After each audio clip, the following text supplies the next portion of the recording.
Lunch Money Lambert, Jeff Malott. Welcome to the Kayak Bass Nation.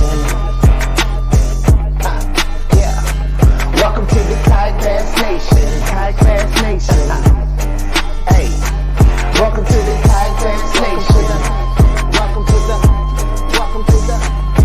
to the Kayak Bass Nation. Welcome to the Kayak Bass Nation, where we talk about fishing and competition. It's your boy Ox Pippin, aka Ox Fishing. Don't come over here tripping. Hey, hope you enjoy the show. Jeff Malott, Lunch Money Lambert, Lego. Hey, welcome to the Kayak Bass Nation. Kayak Bass Nation. Welcome to the Kayak Bass Nation. Kayak Bass Nation. Hey, welcome to the Kayak Bass Nation. Welcome to the Kayak Bass Nation. Welcome to the Kayak Bass Nation.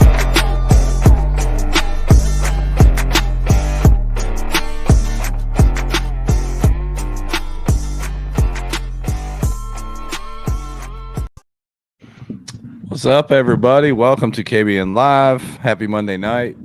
If my voice is cracking, I apologize. I caught Ryan's infection through the live stream last week. The upper respiratory infection is what he's talking about. Infection. Excuse me. Pardon me. Let's not get anything started here, Jeff. Yeah, pardon me.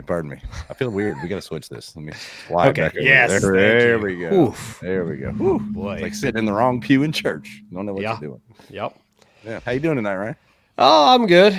Still tired, man. That took me down pretty hard last week.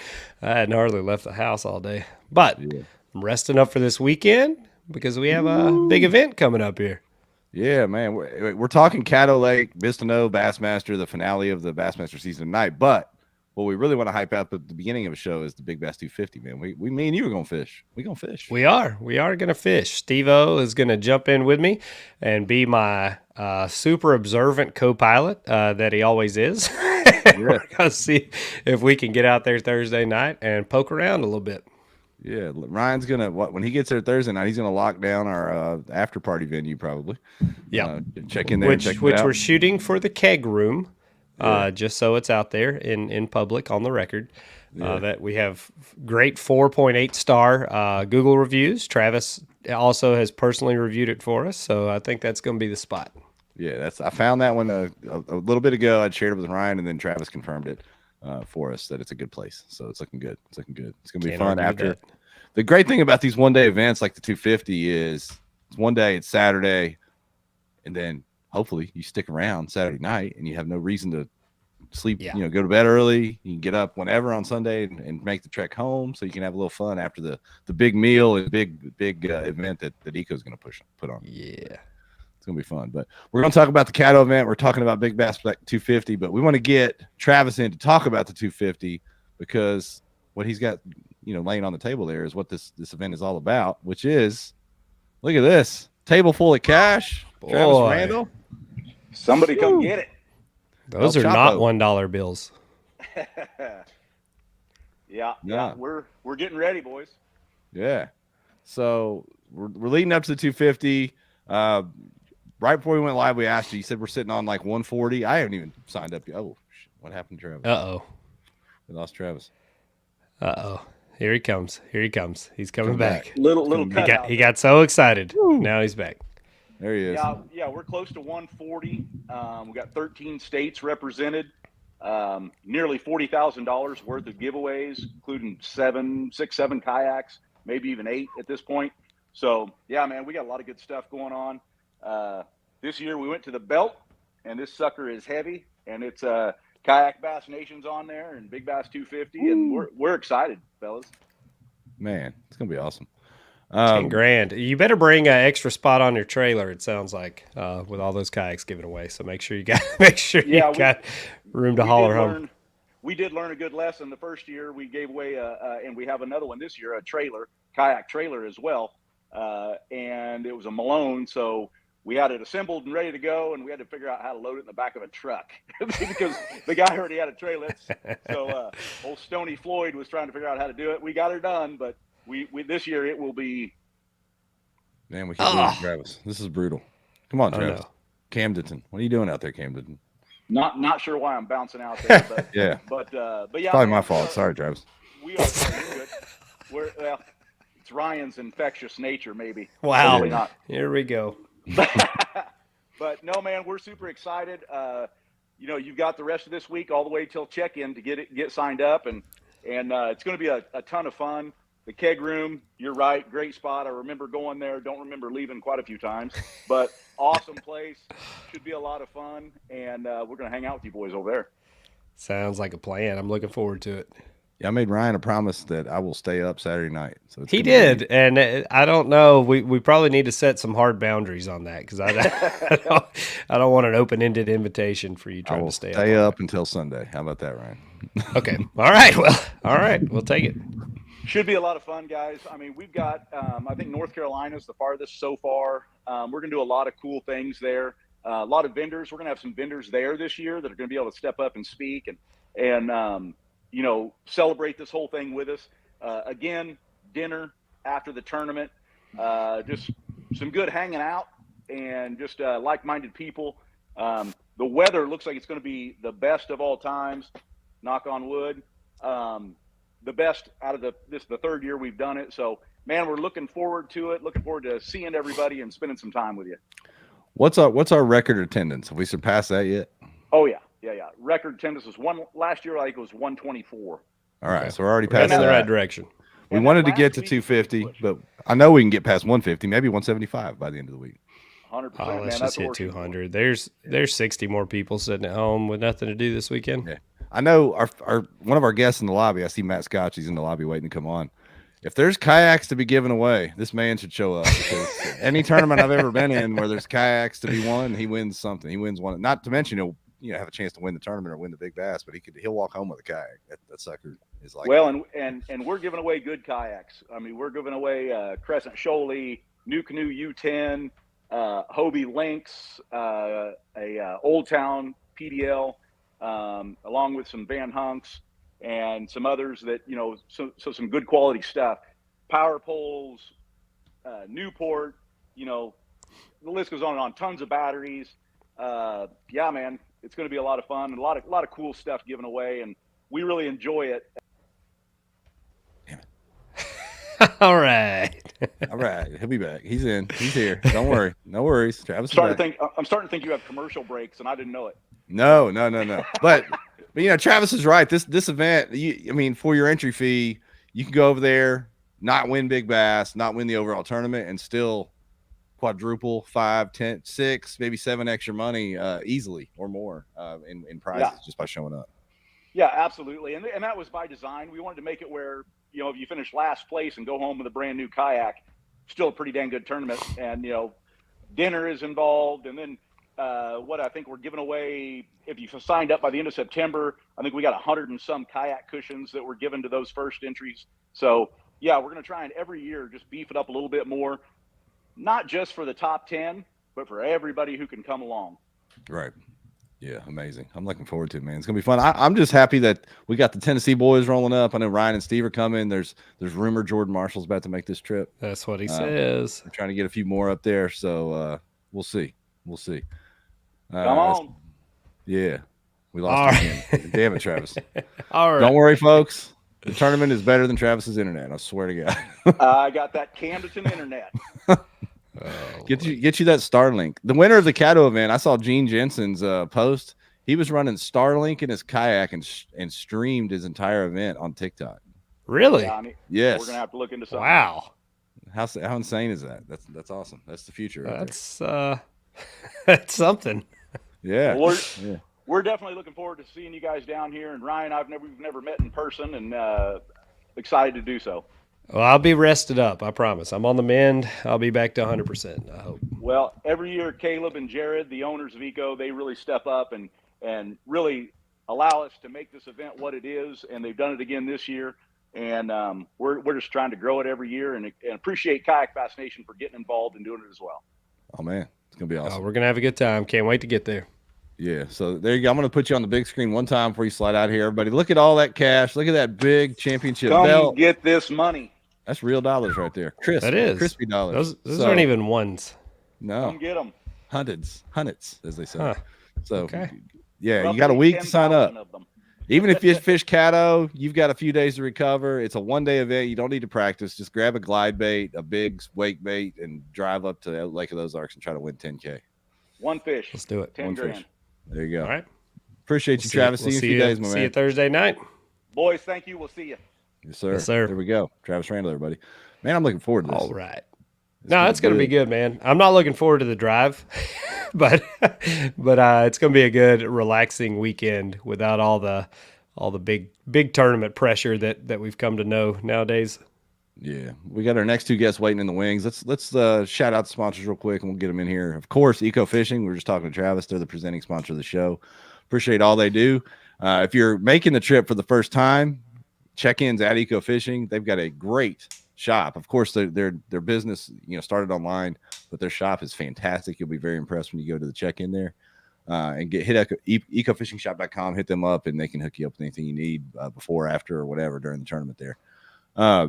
Western Son Vodka, of course. If anyone's coming from Texas, please hit me up, because I know that they want to send a pack up, but I'm not in Texas, and I don't think you can, UPS that stuff. So we're trying to get a care package of Western Son to the weigh-in. But regardless, we're going to have a little after party, and Ryan and I will hook that up one way or the other.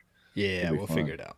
Yeah, and then Pro Guide Lithium, of course. I bet they're on the giveaway list there. They're based out of Missouri, and they're sold there at Eco Fishing. So if you need a good battery, stop it with the cheap stuff. Get you a Pro Guide, quality over quantity. Yeah, do it. Tonight, Revo giveaway. So like, share, comment, all that stuff, and get in on the Revo giveaway. We gave away Z-Man last week. Seaguar will be coming up, and it doesn't sound like we're gonna need the Gill gear. It's gonna be sunny. Yeah, hopefully. Every time I leave for a tournament, I always think it's not going to rain, and it always does. Yeah, there we go. But with that said, man, let's get these boys in here from Caddo. I know they're wore out coming in on a Monday after a 2-day shootout. Abby is still on the road driving back to Pennsylvania. There we go. We got the emoji of Abby Abundanza there, a little avatar blank man, and we got the man Matt Scotch. It's been a minute since we had Scotch on, but he's been on quite a few times in the past. So Matt, what's up, man? Doing good, guys. How are y'all? Good. I suppose you I look need to worn fish out, better, Scotch. Right? You I'm look fucking worn out. exhausted, man. I drove in and went to work this morning, and the last hour at work was rough. Sorry to hear that, but at least you came in with some extra pocket change off the weekend anyway. Never hurts, right? That's right. Yeah, that's especially not out there. It's always a fun place to fish. Yeah, no, it was a blast. It's probably one of my favorite places. You heard me gassing you up about winning a kayak, man. You roll up to the Ozarks this weekend. It's not that far. Man, it's been so long. But I would love to, but there's no way. Yeah. That's a quick turnaround for folks that made that trip. And A younger Matt could pull that off, but not this advanced age Matt. Dude, I feel that. We're getting old, Scotch. We're getting old. They don't know what it used to be like. Back in the olden days. Back in the olden days. Jeez, before DP entered the scene and all these graphs. Oh boy. And all this stuff. Yeah, it was just moonshine down on the St. John's. So we got some folks in the comments, Ryan, asking where's Gene. We're still trying to lock down Gene's GPS location. He's on the road and busy. He said he was heading home and had a busy week, but could potentially come on next week. So we'll see. We'll see if we can make that happen. Yeah, so we got 2 and 3 here with us. The day 1 leader, Abby, and then much of day 2 leader, Matt, are going to fill us in on how their days went, and then we'll catch up with Gene later. He's riding high on that win, so congrats to him for pulling that off. He's probably live streaming on TikTok right now via Starlink on his way home. 24/7 live stream. He's like vlogging his live stream now that he's won the blue trophy. So shout out to Gene there. Yeah, that's cool for him. But we've got Matt, we've got Abby on here. Can you hear us, Abby? Are you on I the can interstate? hear you. Yeah. Okay. There we go. All right. We're just making sure you're with us, man. Make sure you're with us. We appreciate here. you. How long should you drive? I'm on the home stretch. I got about an hour and 20 minutes left. Oh, we're going to talk you through it. Keep you awake for the last little bit. I like it. Yeah, I've been driving since 6:15. Oof. That does not sound fun. That is AM, by the way. Yeah, J Mac on YouTube says, "Congrats to the first and second loser from the guy that finished 109." So, shots fired from a distance. Yeah. First or last. Yeah. Well, let's get into the tournament. Obviously, we've had a lot of tournaments, big tournaments on Caddo. Many of them have been in the spring. We've seen a couple in the fall. Probably the most memorable was Guillermo and Cody Milton's Slugfest down there for the national championship. And this is around the same time of year, right? So was it during that Bistineau drawdown too? Kind of how did that affect where people chose to go fish? I know Caddo's usually the popular favorite in the springtime, but I think fall that switches up a little bit. Yeah, I was part of that Slugfest too. Like day one of that tournament, I had like 103 3/4, and day two actually threw back a 20-inch bass and didn't have the identifier in the photo. And that hurt me pretty bad in that tournament. And then day three, I had like 99 3/4. So, yeah, I mean, that was a really special year. It really, for me, made me fall in love with Lake Bistineau. Spent a lot of time out there, got a pretty good feel for the lake. And, man, if there's ever an opportunity for me to fish that lake when it's drawn down, I'm going, because it suits how I like to fish. You just lock a spinnerbait or some sort of power fishing technique in your hand and go after them, man. And that's what I did both tournaments down there.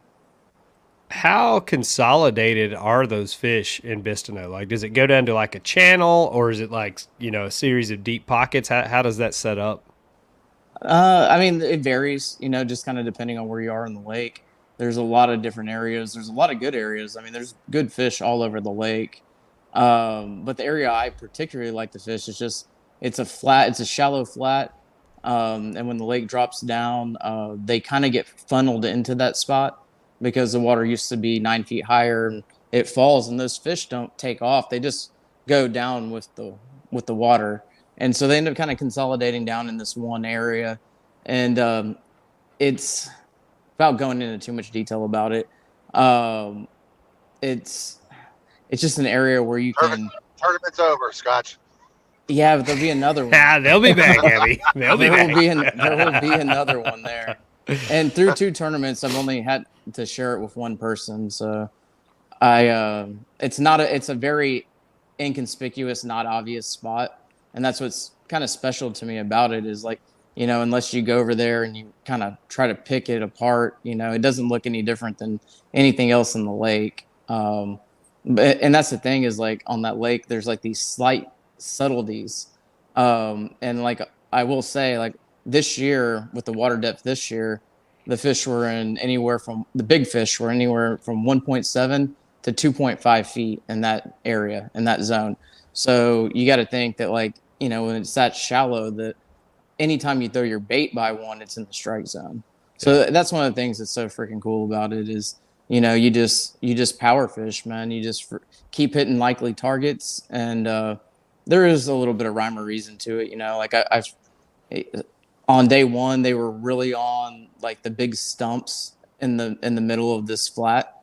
And on day two, they were more on the tree line. And on that tree line, they were in the shadiest spots of the tree line because it was a bluebird sky day and really sunny. So you would just go along making lots and lots and lots of casts. And when you get bitten, it was pretty good fish. That's some juice right there. Abby, how did you select your area that you fished? You fished the TOC down there in the fall, correct? I did, and I fished nowhere near where I fished in Uncertain. So I made a practice run to Fort Worth to pick up my new Fish Texas trailer on Monday. So I didn't get there till Tuesday, and I met Jody out in the water. At this time, Jody already had 103 inches. Oof. That sounds like a good spot. Yeah, so we had planned on going there and checking this one area out, and I actually wanted to check this area out when I was down there for the TOC, and I didn't get over that far. And I met him there. I had 4 hours to fish, and literally I caught 95.5 inches in 4 hours. So I caught a 22, and it was interesting. So ours was trees. I mean, just trees. And the funny thing about that was, if it read 3.9 and lower on your graph, they were there. If it said 4 foot, and I kid you not, they were not on those trees at 4 foot. Huh.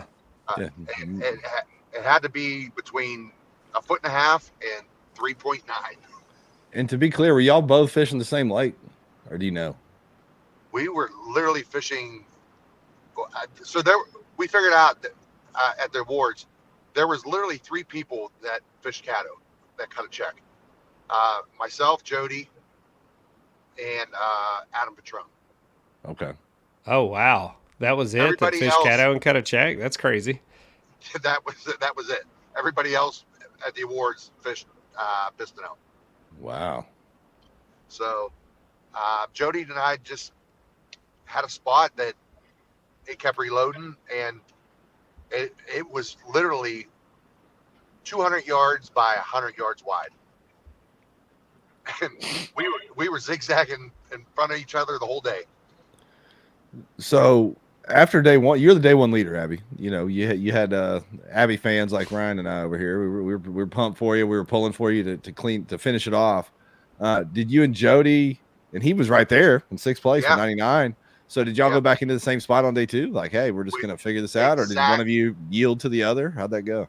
Exactly the same spot. And I'll tell you what, I questioned it on.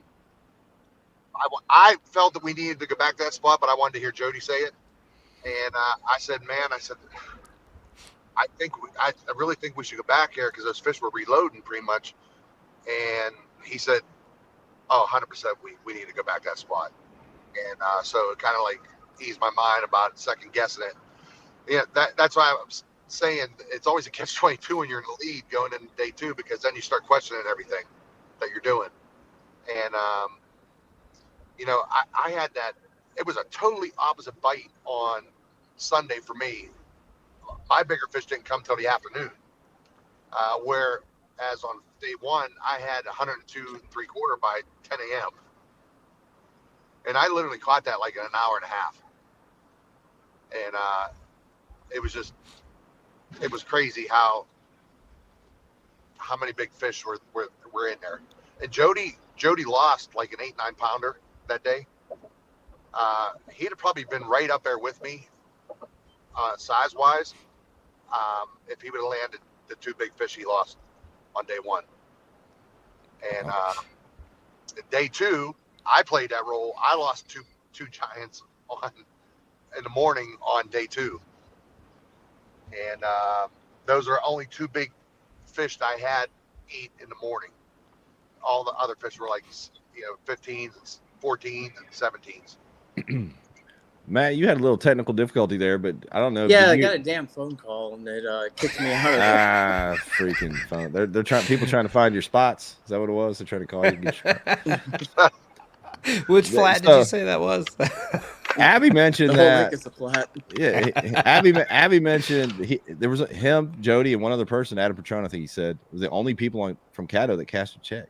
Everybody else was on Bistino, but you weren't crowded over there. No, not really. I mean, the spot that I found is super.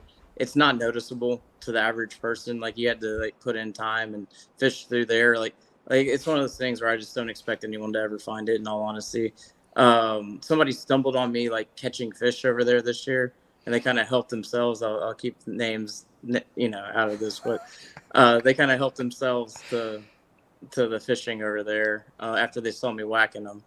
But that's just the way it goes. But I don't think anyone's ever going to figure that spot out unless you see me there like that guy did this year. Did that person cash? 7th place. Oh, shit. Oh.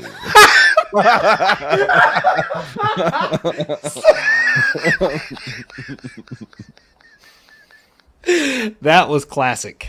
That's not his name. I missed that. What did he say? No, we'll figure it out.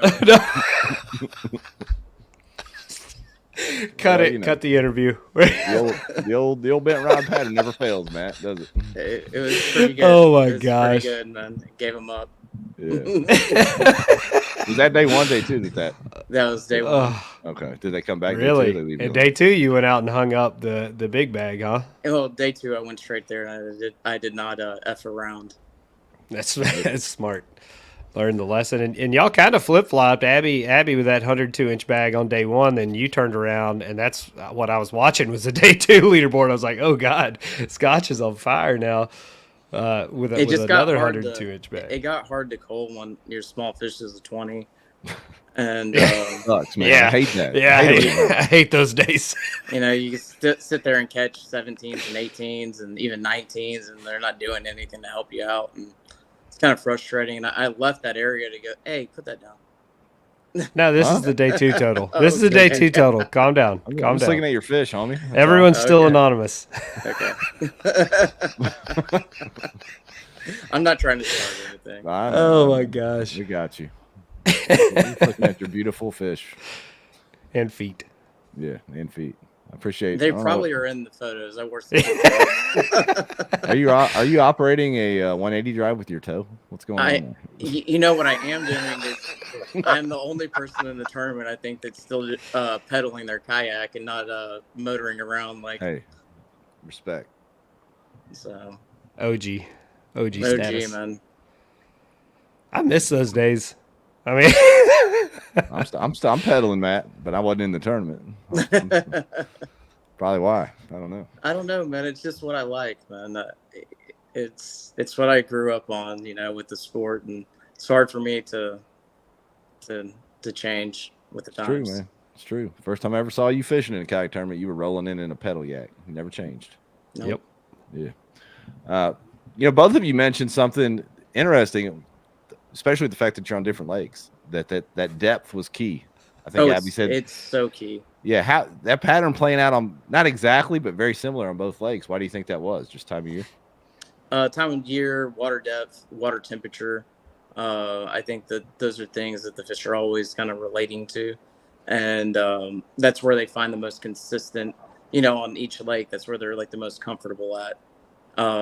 It has to do with the water temperature, how throughout the day the water in those depths warms up. Like in the morning, and this is some real juice right here. In the morning, I'd start with like a Indiana blade on my spinner baits, where the thing is, like with the Indiana, it's like a much slower, it's a slower blade. So in colder water, which you had in the morning, it was just highly effective. And as the water warmed up, when it would go from 64 to, let's just say 69, creeping up into like 72, I would move to the willow blades and much faster, more aggressive blades. And that seemed to trigger strikes when the water warmed up. Science. Write Science that down, to it. people. Write that down, people. Now, Abby, what kind of chatterbait were you throwing? You already know. I knew I wasn't even going to ask you about a spinnerbait because I knew. Yeah. It You know what? He doesn't know. I Doesn't know any of must be. this. I must be. I need a book on spinnerbait fishing because I did throw it in practice, and I must have lost my spinnerbait love because mine did nothing but roll. And I was like, that lasted about 3 casts, and I was like, I'm done. Give me my chatterbait. Yeah. And so I was throwing the tungsten Evo, and I'll even give you the color. It's called Bama Craw with a copper blade, and I was throwing a razor shad on it for the trailer because I was burning it. There you go. And so I never put it down. Actually, Jody and I both. That's all we threw all day. I know we had you on before talking about a tournament where you and Jody fished similar areas, and it was a trailer made a huge difference. So were you guys identical on that this time? Yep. Yeah, we both had on the razor shad, and the color of the deal. Okay. And There you go. that was the one that was the most effective. And You know, you can go out there 2 days later from now and they won't eat it.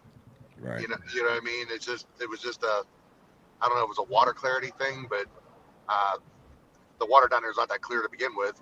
But it was a little bit muddier on Sunday due to the wind blowing in there on Saturday afternoon.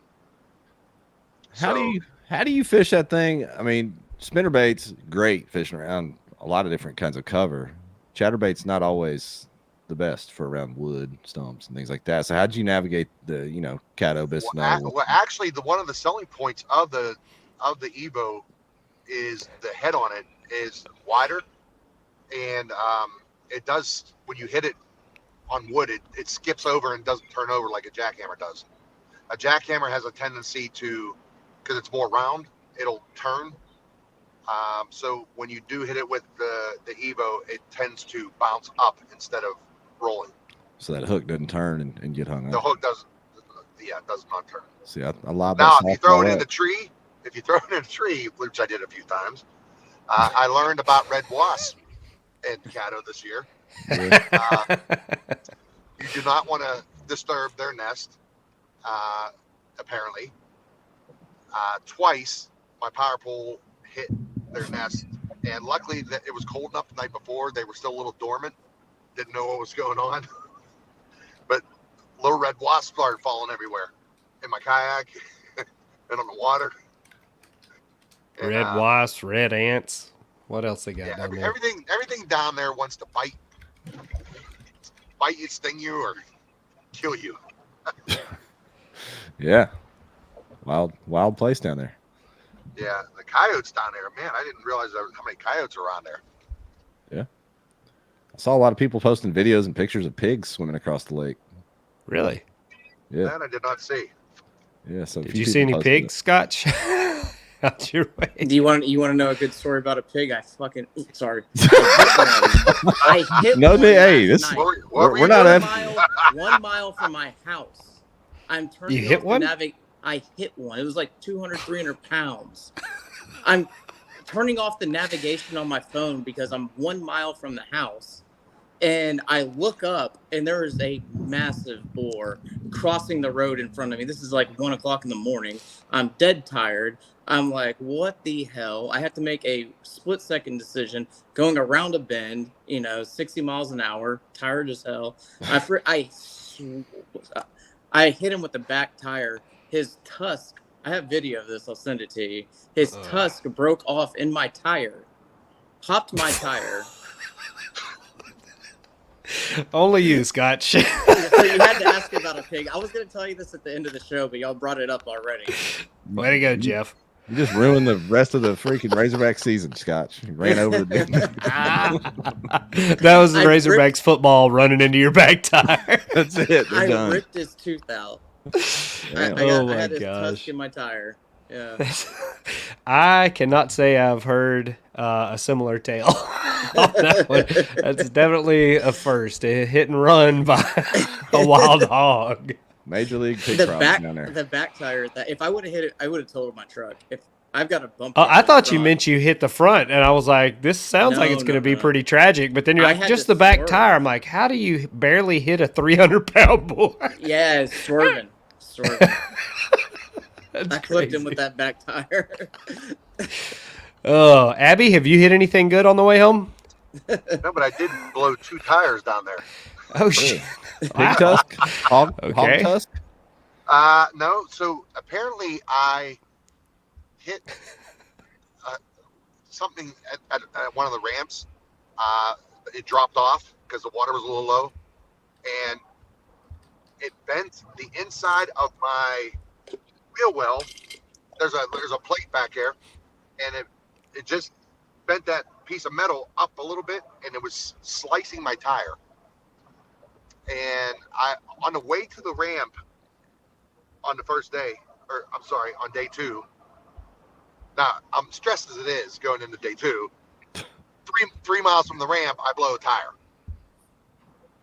and I rode it. I rode it straight to the ramp. Really? You just went rim to the ramp, huh? I ran. What? I barebacked it.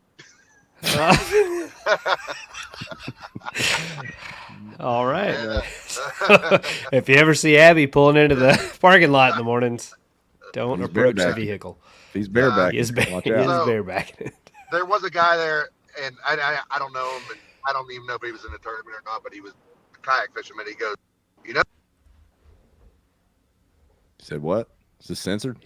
He said, you know. You know, And can't then- do that in Louisiana, whatever it was. We got What'd you you back, say, man? Abby. You cut off. oh, for a second. sorry. I said, I pulled up to the ramp, and it's dark out, and I got this new trailer, and it lights everywhere. It looks like a UFO. And the guy comes up to me, and goes, you got a blown tire on your back tire on your trailer, and I was like, yeah.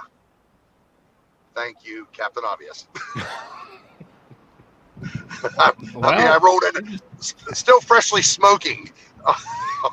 Off the, Yeah, but the man's over trying to be a gentleman, dude. You're giving him hell. Come on, man. yeah, I was not in the mood at that point, and Ryan knows I'm very easygoing, but when I'm not, Yep, cool as a cucumber. Bless him. Oh man.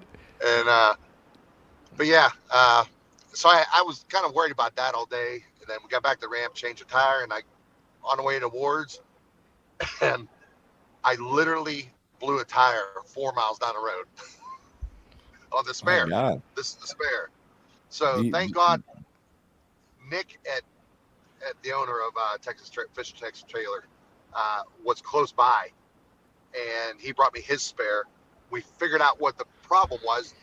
Unless you got way down under there and looked up underneath the fender, you wouldn't have seen that metal bent up, and that's what was causing the blowouts.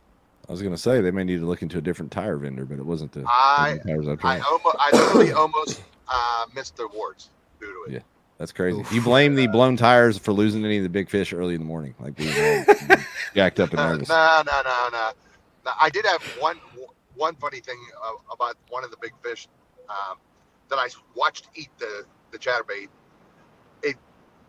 I couldn't figure out. I knew it was a big fish, and I couldn't figure out why I couldn't feel it. Like it felt weird.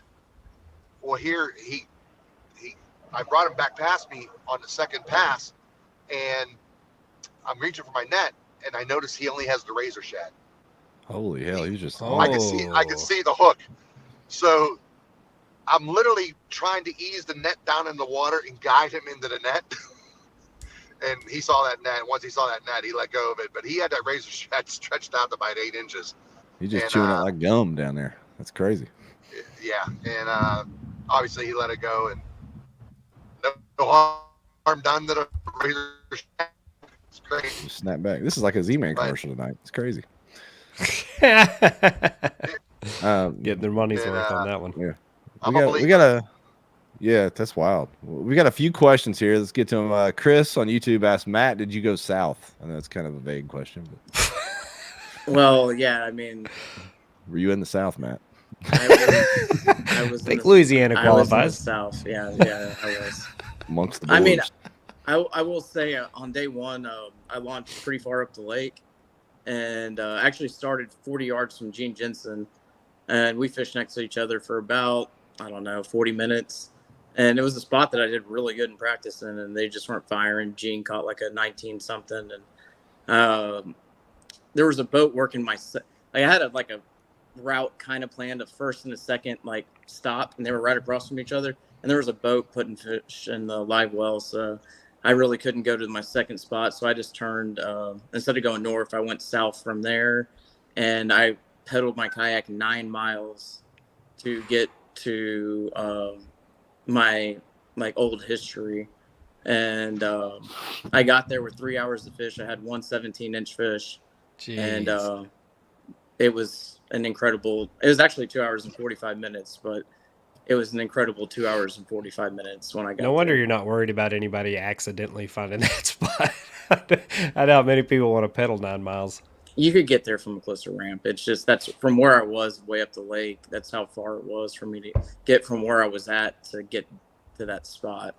So, yeah, it was a little bit of a trek. And on the way there, I stopped at a pretty good spot, and it's kind of a community hole in the lake. And I jumped off like the 22, 23-inch bass when I still only had that one bass. I remember I looked at the fish finder, it was 10:35, and that was like my second bite of the day, and I jumped that fish off.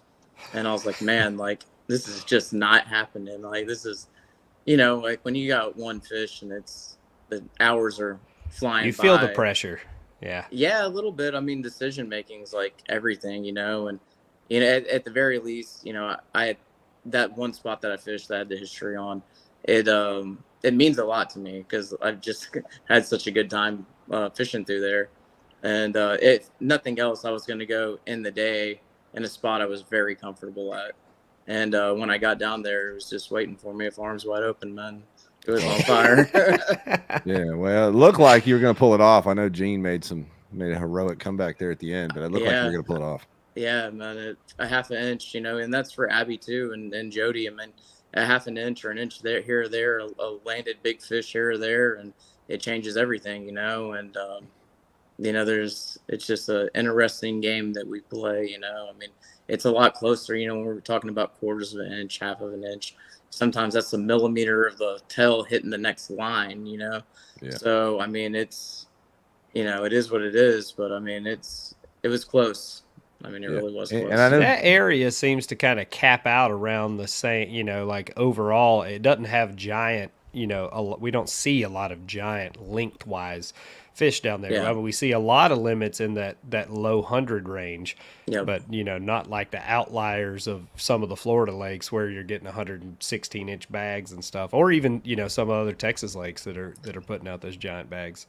I think that where the 5-pound 20-inch fish are and where the like 24-inch fish are, I think they go to two completely different. When the water gets low, I think those really big fish they're not up where you can really find them. Maybe if you had like perspective mode on, you could kind of hunt those big fish out. But like, I think where the 5-pounders go and where the 10-pounders go is completely different because they're in the lake. Yeah, they'll isolate, get on, by themselves. Yeah. Yeah. There's a lot of cover for them to hide on. Like when that lake gets low, you can see just how many pieces. The whole lake is covered in wood. They can be hiding anywhere. I'm curious, Matt. I know you're good friends with G. Mm-hmm. Day two, he finished 5th. He had a great tournament, but did he have any? Do you know? Did he have any lost opportunities on day 2 that he could have closed the gap as well? Not that he's made, any mention of to me. What he told me was it was just a tougher day. He was on a really good spinnerbait bite too on day 1 and in practice, and that's kind of his history on that lake too. And for whatever reason, he just wasn't getting that going on day 2. Is what he mentioned to me, and he said he had to catch them all on a jig. And he asked if I caught him on a spinnerbait, and I told him every single one. He just kind of shook his head. That's always what you want to hear. I knew it. Yeah, it's funny. A few more questions here. What was funny for me was Jody and I both tried to throw like pitch, like flipping, and even down throwing a Senko or even like a shaky head. They wouldn't even touch it for us. Like it's funny how like everybody's bite was different all over the place. Yeah, that was one of the questions, Abby, is J-Mac on YouTube said, did these guys throw a Senko at all? So, Matt, did you have any follow-up baits or anything? I did score one 19-inch fish on day 1 with the Senko. All right. Abby, nothing with your follow-up baits? No, I followed it up with a chatterbait. We practiced throwing all different stuff, and they would not eat a topwater for us. They would not eat. Jody did catch one on a spinnerbait one day. That was it, just one. And they would not eat. It was weird. They wanted it fast. Like it was crazy. Yeah. So why not keep it? You're going to get the right bites if you keep it in your hand. One more question specifically for you, Abby. Chris on YouTube, glass rod, Abby, for the chatterbait? No, I am using the Cashin chattergrass rod. It's not a glass rod. It's a carbon graphite rod. And Scotch, I'm pretty sure we've had you on since your big job transition. Tell us what kind of rod you were throwing your spinnerbait on. The man from Dobbins himself. Yeah, man, I was using the Dobbins Champion 684, so 6'8", 4-power rod. It's perfect for spinnerbaits. And I actually had like an old discontinued 663 rod too. Man, when you get around those cypress trees, like the windows for like roll casting, they're really small because there's always another piece of wood or something in the way. So those little short rods help you like dice up the trees and hit every single spot so much more efficiently. If you have a 7-foot rod, a 7.3, you're going to miss so many casts that you're just not able to physically make. Whereas with those little short rods, you can just get in there and carve them up. A lot of technical information tonight. Yeah, and on those trees, I mean, like Matt just said, if you're fishing trees like that, if you're fishing docks, whatever, casting accuracy is of a premium, right? People underestimate how important that is, don't they, Matt? It's everything. Yeah. One more question. Did you guys practice? How much time on the water did you? Sorry, Jeff. No, that's my fault. Flipping it back and forth. Yeah, well, go ahead, Abby. Go ahead. We hit that spot on Tuesday and went and checked it on Thursday. And we each caught one big fish on Thursday and got out of there. And we just went down from there about a half a mile to a mile and tried to add to what we found. And we did. But by the way, on day one, after I caught that 102 inches, I caught 93.5 inches after that, just by going down the bank, beating the bank 2 miles away from our spot. I caught another 93.5. I was throwing back 19.5s. Got to be careful. Be careful with the pre-fishing. How much practice did you get, Scotch? I got down there to practice Thursday and Friday. And Thursday, I kind of looked around in a little bit of new water. Friday, I started in that new water. I went an opposite direction. And I went down. It was a long ways to go check I didn't want to practice in my history. I didn't want to be seen there. I didn't want to see somebody there. I was just honestly going to show up and fish it during the tournament. But I just had to check it. I had to put my eyes on it. I had to hold it for just a split second, maybe touch one of those bass. I just had to. Like I had to do it. See what's up. I just had to do it. And so I went a long ways on Friday to get there. Like I'm pedaling, so I went a long ways. And then I actually had somebody else pick me up at a different ramp so I could get back to my truck because it was so far away. I wouldn't have made it back to the ramp I launched at. No way. And it gave me the confidence on day one that I could go down there if I wanted to. If it wasn't working out for me the way I was envisioning from the start, that I could bail and run down to that history. I wanted to save it for day two. I really did. Because I didn't know how many were there. You just never know. You don't want to beat it. It's a small area. I don't want to beat them up too much in practice. You go down there and stick a 22 or 20, like that fish probably isn't going to bite the same bait again. And I was just a one-trick pony this weekend for the most part, throwing spinnerbaits at them. And so, I mean, I had those 2 days of practice. What's funny is I'd actually asked Christine, I was like, hey, if I run down and check my history, you mind, letting me ride back to my truck, picking me up and letting me ride back to the truck. She's like, yeah, I'll call you. I'll meet you at the boat ramp at 3. Well, I no sooner than got down there at maybe 10 minutes.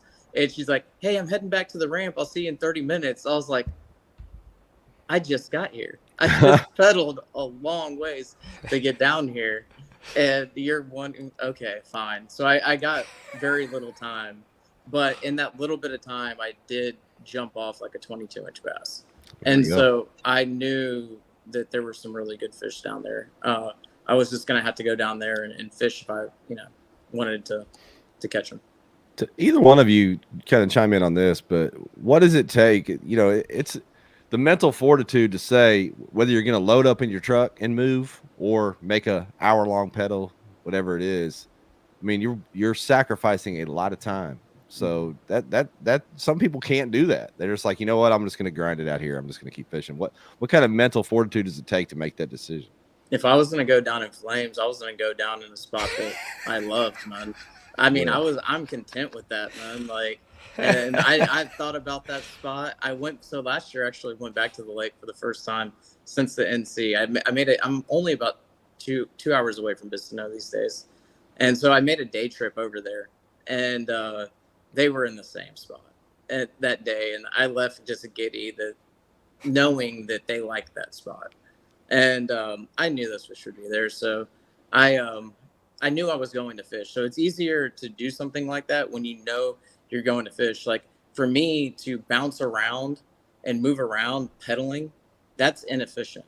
You know, I want to go somewhere, especially when time's of essence, where I can just lock the bait in my hand. I can slow down and fish, because that's where you're going to be the most efficient. Yeah. Great answer. Abby, do you ever make moves in tournament? Or are you pretty set on your spot Hell no. You see my kayak? Hell no. I got tires blowing out. I ain't moving around. Tires blowing out, water pumps going off. Abby's got problems out there. Yeah, no, I'm packing. I'm camping for the day. All right. Well, see, I like that. You guys are on different lakes. You got different styles, different baits. You're still up there in the top 3 catch and check. So it lets you know you don't have to just be a one-trick deal. You can have different mindsets, different styles. I like that. Absolutely. It seemed like they were eating good. I was surprised that you didn't hear the Cinco work, because that's what a lot of people, I did, especially with Caddo, like that's kind of what you associate Cincos and cypress trees down there. But from what I remember from that TOC doing the interviews, it was a much different bite in the fall anyway. It wasn't more of a power fishing. Yeah. Yeah, it wasn't that traditional Cinco bite. I know there was some glide bait action happening and spinner baits and whatnot. I don't know how Bistineau sets up, but typically you think fall, you think bait moving around, things like that. Was there any kind of bait activity that caused those fish to be around there, or was it just? I'm sure. I mean, you see brim beds on Bistineau kind of all over. There's no brim on them anymore, and I will give up some more juice here for people. You'll see these really big cypress trees like all around the lake, and they're bigger than every other cypress tree. And when you find one of those mother cypress trees, Guillermo calls them the spirit trees, there are brim beds for 60 yards sometimes around them. And those spots, I guess because the brim have fanned them and they constantly fan them there, there's just a little bit harder, and a lot of times just that minute little bit of difference in depth that the fish kind of like, and they tend to hold around those areas. Not necessarily like always on those trees that they're super obvious they get fished, but in that general area, like within 40 yards. Yeah, like the root systems on those cypress trees, because I'd say one that big probably goes out a pretty good distance around the. Yeah, around I mean, the these base. Things are massive. Like you'll see them. Like I said, Guillermo refers to it as spirit tree, because it's like so much bigger than every other tree out there, and you'll see them. They're random and scattered all over the lake. Yeah, awesome place to fish. I don't know, all the schedules aren't out for next year yet, but I'm certainly hoping that we see those lakes, or at least Caddo or Bistineau, or both of them on a schedule somewhere for next year, because it's always good to make that trip. Yeah, it's gonna be the same thing down at Santee Cooper for the TOC. Yeah, Cypress. Be interested to see how Santee does in the fall. I think it's got real big bag potential, but it's a time of year we're not super familiar with down there. I've been hearing there's a lot of good hydrilla in the lake.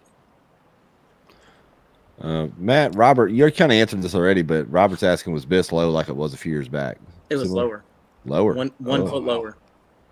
So yes, Robert. So there were areas that I had that were really primo areas during the old NC, and they weren't even in play because they were too shallow. So if you were in 1.5, just like Abby was saying, where if it was 4.0, that was too shallow to consistently find big fish. Not saying you might not luck into one random one, but like where those spots used to be 2.5, now they're like 1.5, and they're not going to play. You need to find those minute differences. Like I said, this year with it being really low, it was like 1.7. During the NC, it was like 1.8. and that's crazy to say, and I know some people were hunting 3 foot around the lake, but for me personally, the fish I found and patterned, if I had 1.8 feet of water, there were going to be some, 20-inch fish around. Is there a big water clarity difference or anything between Caddo and Bissano? It just depends on how windy it is, in all honesty, how open it is. It can get blown up and stirred up. There's silty bottom lakes. So you can find, protected water where it's more tannic too on both of them. Definitely more so on Caddo because of the vegetation on Caddo. Bissano tends to be more stained, which really plays into spinnerbait. Yeah, that's kind of what I was wondering with that that line of question. Here we go. You had a question or a comment or something you threw up there. I'm sorry. Yeah, no, I accidentally hit it and I lost what it was. All right. Yeah. One more question from YouTube. J Mac over on YouTube asked, "Do you guys where does quality practice rank for you guys? How much importance is it? Does it bother you if you have bad practice, good practice? Where does that quality practice rank for you?" For me, it I there's been times that I've been out till 7, 8 o'clock at night where Ryan has called me, "Where the hell are you at?" That was at Kentucky Lake. That was on a Thursday night. Like I need to find fish to feel comfortable. Abby will be fishing all night just looking for them. And I did. I found smallmouth like 7 o'clock at night. And but yeah, I mean, I like having that feeling, that confidence going into the day one. That I have a good pattern. There's also been times where I didn't have a pattern and it worked out. Yeah. Like Matt said earlier, it's comfortable when you know you're going to fish, right, Matt? When you're heading absolutely. It just gives you so much. You can fish so much easier. You can slow down. You can fish confidently, versus where you're fishing too fast. You're passing up fish. You're missing, windows you should be casting into because you're moving too quickly. So confidence it's everything. Just being confident in what you're doing and where you're fishing at. I found myself doing that on Sunday, on day 2. I was fishing really fast because I wasn't catching any bigger fish. And it was probably like around noon. I literally just stopped fishing for probably 5-10 minutes and grabbed something to eat and took a drink and made myself relax because I know I was rushing. Yeah. Had to reset. That happens to everybody. You panic. You caught 102 inches the day before and you're at 80 inches. And that's not going to cut it.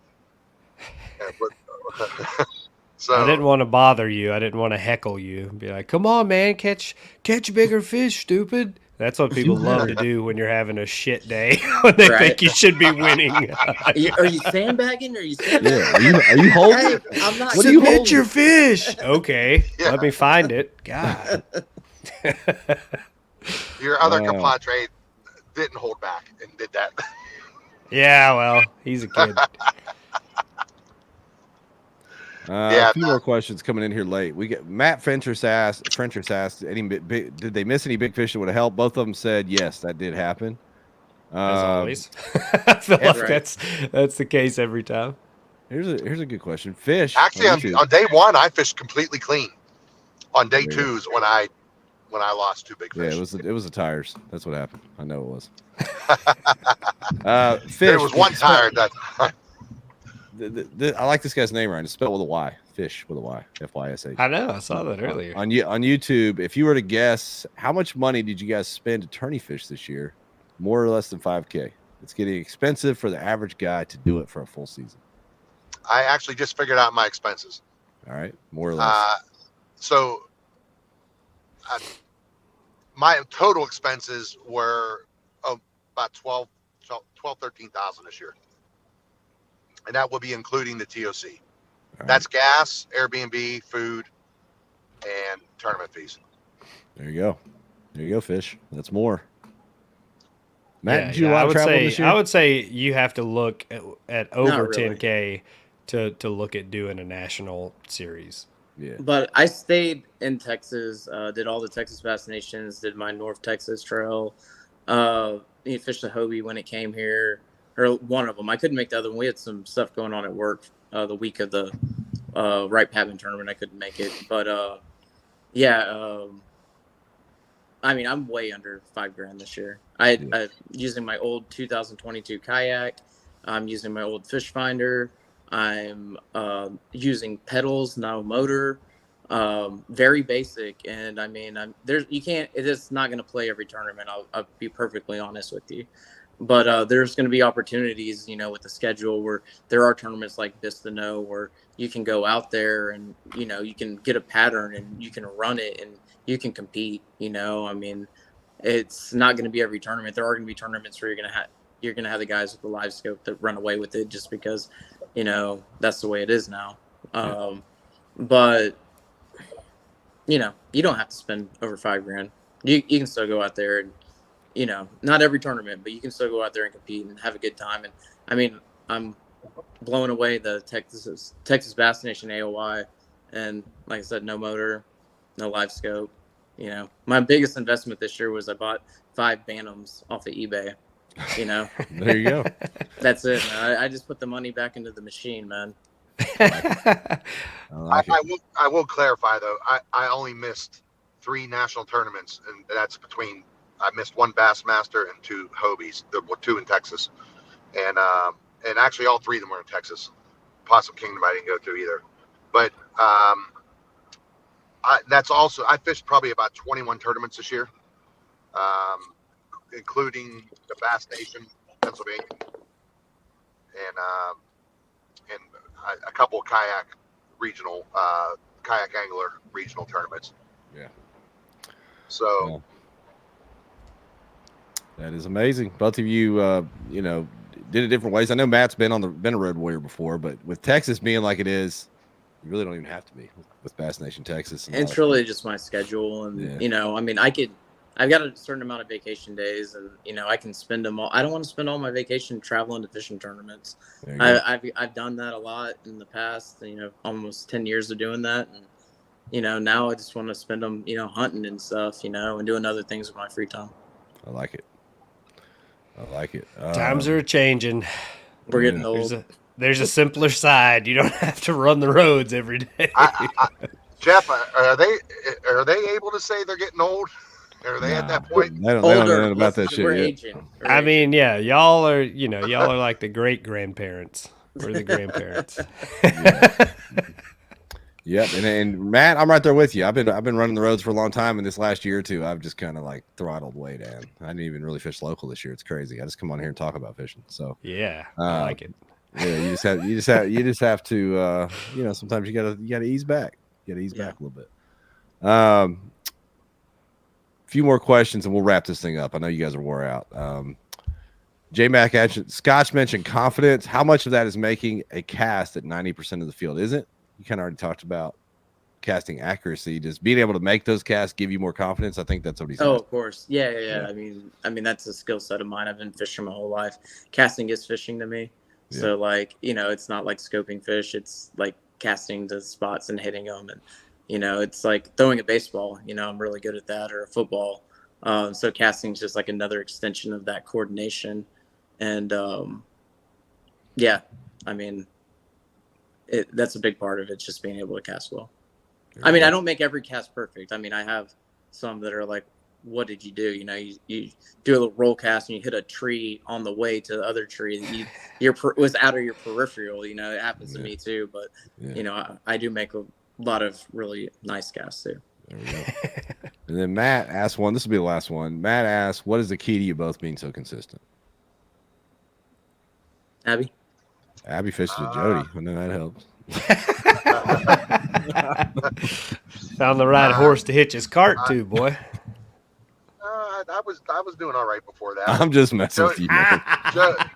Jody, one thing about Jody and I, we fish very alike. I pick apart things just like he does. I'll cast. Well, for instance, those trees down there, I was casting 4 or 5 times at one tree. And there was times that I caught two particular fish on the fourth or fifth cast on the same tree. You know, so it just how they were set up on the tree. They just wanted it a certain way, and that's why you got to be particular on. You have high percentage areas like Matt was talking about that they're going to probably hold fish, and there was probably 4 trees that I can think of that Jody and I both caught fish off of both days. Yeah, that's amazing. So, it was just one of those areas that it was like one of the first trees in the clump that they would set up on the outside of it, and where there was a big open space in front of it, where they could ambush, bait fish coming by. So we let it reload for half an hour, and one of us go back and hit. We take turns hitting it, and it always produced fish. Yeah, it sounds like he's asking what makes y'all consistent. It sounds like time on the water and just fundamentals are key. Fundamentals are key. Yeah. Good. Understanding so the biggest thing for me is establishing that pattern early in the week, and then not just only working it there, but going other places, see if it holds true to other places. Yeah. Check your work, confirm your work. I like that. And that's it for me. One more question. This is just going to be a yes or no before I let y'all slide. Pro series or no? Somebody asked, would you like to see a pro series or not? Yes. Yeah, I mean, for sure. I don't think I'd be part of it, but it'd be great to see the sport continue evolving and see people get opportunities at that. I think it's coming at some point. I mean, we may still be 4 or 5 years out from it getting there, but I do think that's kind of the next tier for what we've seen the last 10 years or so. I mean, I think that's the only place left for it to go.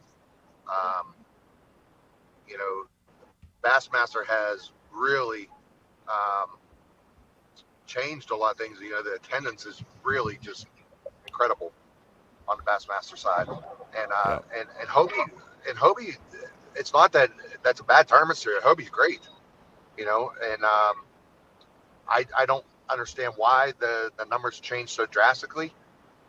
I think it's just the economy and consolidation. Now. That's what it is. I mean, the economy, people only have so much free time, so many vacation days, so much time away from the family and stuff like that they can dedicate to traveling to these tournaments. I mean, let's face it, they're hardly ever close to home. Like Abby's driving back to Pennsylvania, I believe.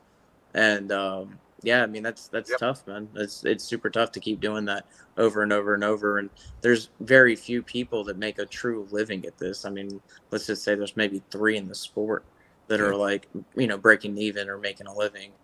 And so I mean, until that number goes up, it's going to be impossible to have a true legitimate pro series, in my opinion. Yeah. Yep. There we go.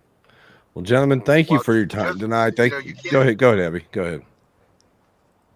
Oh no, good.